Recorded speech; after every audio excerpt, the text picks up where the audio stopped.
के शुरू होते ही हमें एक स्टेज पर मैजिक होता हुआ दिखाया जाता है जो कि एक मैजिशियन कर रहा होता है। उसका नाम होता है आइजनहाइम। वहाँ बैठे लोगों को फील होता है जैसे वहाँ पर स्मोक से कोई सोल बनी है, तो वो लोग घबरा जाते हैं। तभी वहाँ चीफ आते हैं जो कि मैजिशियन को अरेस्ट कर लेते हैं इस इल्जाम में कि इसने एम्पायर को धोखा दिया है, उसे गिराने की कोशिश की है। वहाँ के लोग मैजिशियन को सपोर्ट तो करते हैं लेकिन कोई फायदा नहीं होता क्योंकि चीफ उसे अपने साथ ले जाता है। अब सीन बदलता है और हम एक क्राउन प्रिंस को देखते हैं जिसके पास एक इंस्पेक्टर आता है और उसे आइजनहाइम मैजिशियन के बारे में बताने लगता है, उसके बचपन के बारे में, कि वो एक पुअर फैमिली से बिलोंग करता था।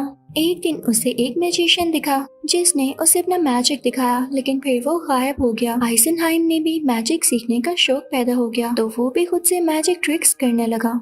एक दिन उसने वहाँ की प्रिंसेस को देखा और उसे भी अपना मैजिक दिखाया। प्रिंसेस जिसका नाम सोफी होता है, उसको मैजिक बहुत अच्छा लगा। उन्होंने साथ टाइम स्पेंड करना शुरू कर दिया और एक दूसरे को पसंद करने लगे। आइजनहाइम ने उसे एक लॉकेट भी बना कर दिया और वो सीक्रेटली मिलने लग गए। लेकिन ये बात वहाँ के लोगों के लिए अजीब थी कि एक गरीब लड़का एक प्रिंसेस के साथ रहे, इसलिए बहुत सी प्रॉब्लम्स क्रिएट की गयी। कैसल के गार्ड्स ने आइजनहाइम को ब्लैकमेल किया कि अगर दोबारा वो प्रिंसेस के करीब भी आया तो उसे मार देंगे। आइजनहाइम एक समझदार लड़का था, उसे अपनी फैमिली की फिक्र थी तो वो वहाँ से दूर मैजिक सीखने चला गया। दूसरे मुल्क जाकर उसने कई साल मैजिक सीखा और एक दिन शानदार मैजिशियन बनकर लौटा। वो 15 साल के बाद वापस आया था जहाँ फिर से वो अपना बहुत ही आला मैजिक शो करता है जिससे सब लोग बहुत इम्प्रेस होते हैं। वहीं ये इंस्पेक्टर भी होता है जो कि प्रिंस को ये स्टोरी बता रहा है। अब स्टोरी प्रेजेंट में आती है जहाँ हम आइजनहाइम को मैजिक शो का स्टार्ट लेते हुए देखते हैं। वो स्टेज पर किसी ऐसे को बुलाता है जिसे मरने से कोई खौफ ना हो, यानी जो मरने से डरता ना हो, लेकिन उसके सामने कोई नहीं आता क्योंकि जान किसको प्यारी नहीं होती। लेकिन अचानक वहाँ पर क्राउन प्रिंस खड़ा होता है। सब लोग खुश होते हैं कि वाह, इसने जान पर रिस्क लिया, कितना ब्रेव है हमारा प्रिंस। लेकिन प्रिंस तो प्रिंसेस सोफी को स्टेज पर भेजने के लिए खड़ा हुआ था, उसे इशारा करने के लिए।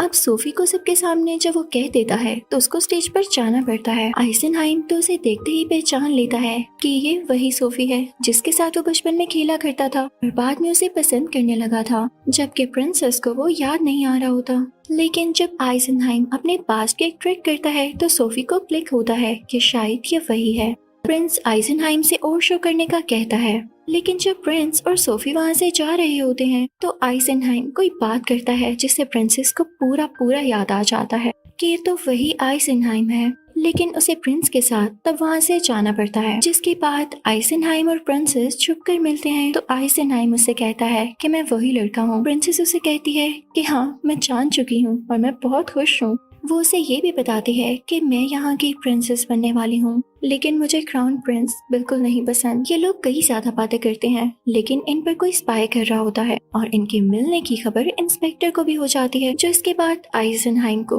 बातों बातों में प्रिंसेस से दूर रहने का कहता है। वो दिन भी आ जाता है जब आइजनहाइम ने दूसरा शो करना होता है। यहाँ आइजनहाइम प्रिंस के फादर की पेंटिंग कुछ ही सेकंड्स में बना लेता है। प्रिंस एक और ट्रिक की डिमांड करता है तो आइजनहाइम उसकी स्वर्ड को उल्टा यानी उसकी नोक पर खड़ा कर देता है और कहता है कि इसको सिर्फ वही उठा सकता है जो इसको डिजर्व करता हो। सब लोग उसे उठाने आते हैं लेकिन किसी से स्वर्ड उठाई नहीं जाती। फिर प्रिंस खुद भी आता है लेकिन वो भी उसे नहीं उठा पाता। फिर आइजनहाइम अपना मैजिक खत्म कर देता है, जिसके बाद प्रिंस उसे उठा लेता है। लेकिन इस बात से प्रिंस को बहुत गुस्सा आ जाता है और वो ऑर्डर देता है कि आइंदा के बाद ये कोई भी शो ना कर पाए। रात को प्रिंसेस सोफी और आइजनहाइम फिर मिलते हैं। सोफी बताती है कि कुछ ही दिन में मेरी क्राउन प्रिंस के साथ एंगेजमेंट है, मैं बहुत सैड हूँ। तो आइजनहाइम कहता है, मैं तुम्हें यहाँ से दूर लेके जा सकता हूँ। प्रिंसेस कहती है कि नहीं, इससे हम दोनों की जान को खतरा है।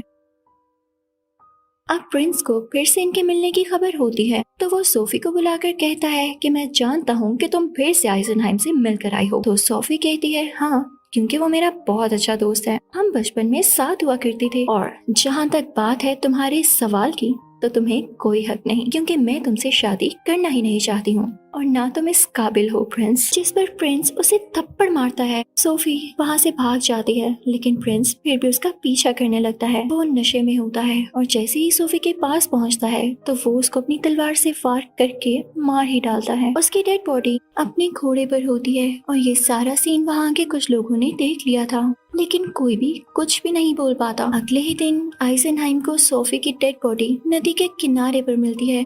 वो बहुत रोता है क्योंकि जिसे उसने बचपन से चाहा आज वो हमेशा के लिए चली गई। अब सोफी की बॉडी को चेक करते हुए वक्त डॉक्टर को एक जेम मिलता है जो वो इंस्पेक्टर को दिखाता है। तो इंस्पेक्टर को पता चल जाता है कि ये जेम तो प्रिंस से बिलोंग करता है, यानी ये प्रिंस का है। तो इसका मतलब ये हुआ कि कल रात ये प्रिंस के साथ थी और प्रिंस ने ही इसे मारा है। उसे आइजनहाइम भी बताता है कि सोफी को मारने वाला प्रिंस ही है, लेकिन फिर भी इंस्पेक्टर इस बात को छुपाता है और प्रिंस की जान बचाने के लिए वो किसी और पर इल्जाम लगा देता है। ये चीज आइजनहाइम को बहुत बुरी लगती है और वो अपनी पुरानी जगह छोड़कर एक नया थिएटर खरीद लेता है जहाँ वो काला जादू करके दिखाने लगता है जैसे सोल्स को बुलाना और उनसे बात करना वो लोगों में बहुत फेमस होने लगता है, जिस बात पर प्रिंस जेलस होने लगता है और एक बार फिर उसके शो को बंद करने के लिए लोग भेजता है कि वो ये बताएं कि आइजनहाइम प्रोजेक्टर का यूज करके सोल्स बुलाता है, लेकिन वो लोग कुछ भी प्रूफ नहीं कर पाते क्योंकि प्रोजेक्टर वाली इमेज ब्लर होती है। जबकि आइजनहाइम के सोल्स बिल्कुल असली दिखती हैं क्योंकि वो थी भी असली, जिसके बाद वो इंस्पेक्टर खुद भी देखने आता है और वाकई जज नहीं कर पाता कि आइजनहाइम ऐसे कैसे कर लेता है। तो वो उसे अरेस्ट कर लेता है और इन्वेस्टिगेशन करने लगता है। अब बाहर आइजनहाइम के फैंस आ जाते हैं और ऊंची ऊंची बोलते हैं कि इंस्पेक्टर अगर आपने आइजनहाइम को ना छोड़ा तो हम इस बिल्डिंग पर अटैक कर देंगे। तो इंस्पेक्टर आइजनहाइम को बोलता है कि अगर इन्होंने ऐसा किया तो फसाद खड़ा हो जाएगा। अब आइजनहाइम उनको ऊपर से जाके कहता है यहाँ से जाओ, मेरा मैजिक झूठा था, मैं सिर्फ इल्यूशंस क्रिएट करता था। ये कह के वो खुद भी यहाँ से चला जाता है। अब हम देखते हैं कि आइजनहाइम अपना मैजिक शो दोबारा से शुरू करता है और अब की बार वो जिसकी सोल को बुलाता है वो होती है सोफी। ऑडियंस सोफी की सोल को देख के बहुत हैरान हो जाते हैं और उससे पूछते हैं तुम्हें किसने मारा था।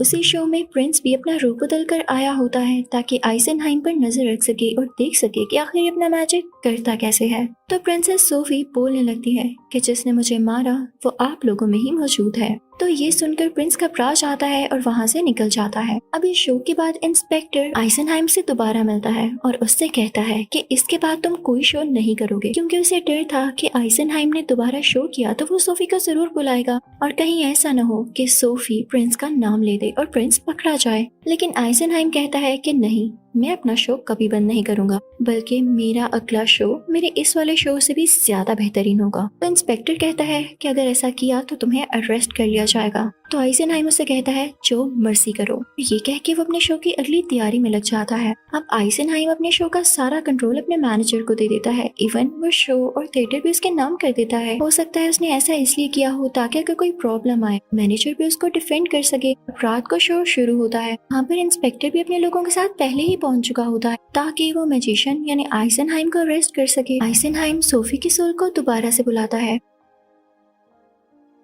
और वो दोनों आपस में कम्युनिकेट करने लगते हैं। सोफी आइजनहाइम से कहती है कि याद है जो लॉकेट तुमने मुझे दिया था वो मैं अपने गले में ही पहना करती थी, लेकिन देखो मेरे मर्डर के बाद वो लॉकेट मेरे गले में नहीं है। इंस्पेक्टर फौरन से स्टेज पर आइजनहाइम को अरेस्ट करने आता है कि कहीं उस प्रिंस का राज सामने ना आ जाए, लेकिन जैसे ही उसके पास जाता है तो आइजनहाइम खुद भी सोल बनकर गायब हो जाता है। इंस्पेक्टर आइजनहाइम के घर पे जाता है लेकिन वो उसे वहाँ पर नहीं दिखता।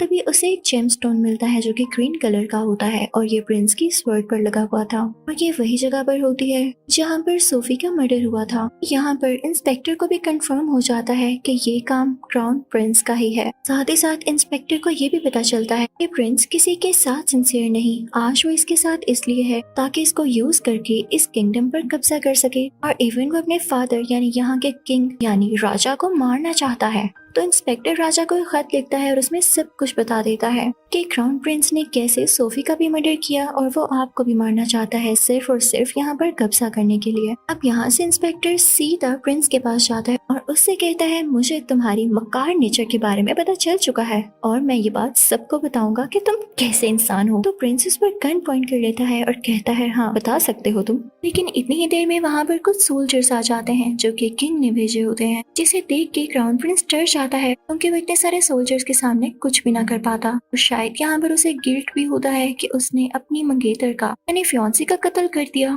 साथ ही साथ वो अपने बाप को भी मारना चाहता था, लेकिन अब उसका राज सबके सामने आ चुका था और उसकी काफी इंसल्ट होने वाली थी। अगर वो बच भी जाता तो उसे किंगडम ना मिलता। तो यहाँ पर वो खुद को ही शूट कर लेता है। इसके बाद इंस्पेक्टर को जॉब से निकाल दिया जाता है। जो कोट उसने पहना होता है उसमें सोफी का लॉकेट भी था, लेकिन जब वो अपने कोट की जेब के अंदर हाथ डालता है तो उसे वो लॉकेट नहीं मिलता। और जब वो पीछे मुड़कर देखता है तो आइजनहाइम तेजी तेजी से कहीं जा रहा होता है और उसने अपना रूप बदला होता है। वो उसका पीछा करने लगता है और भागते भागते वो लोग एक रेलवे स्टेशन तक पहुंच जाते हैं, जहां आइजनहाइम फौरन से ट्रेन के अंदर चला जाता है। वहाँ पर इंस्पेक्टर को सब कुछ समझ आ जाता है। ये लॉकेट आइजनहाइम ने ही लिया है ताकि ये वो सोफी को दे सके। और यहाँ पर हमें पूरा प्लॉट पता चलता है कि असल में इस मूवी में हुआ क्या। इनफैक्ट आइजनहाइम और प्रिंसेस सोफी एक साथ रहना चाहते थे, तो ये उनका प्लान था कि वो ये प्रिटेंड करेंगे कि सोफी मारी गई और उसे प्रिंस ने ही मारा। इनफैक्ट आइजनहाइम ने प्रिंस को कोई ड्रिंक दी थी जिससे उसे कुछ भी याद नहीं रहने वाला था। तो वो क्या कर रहा है तभी हमें दिखाया गया कि वो उस वक्त नशे में था।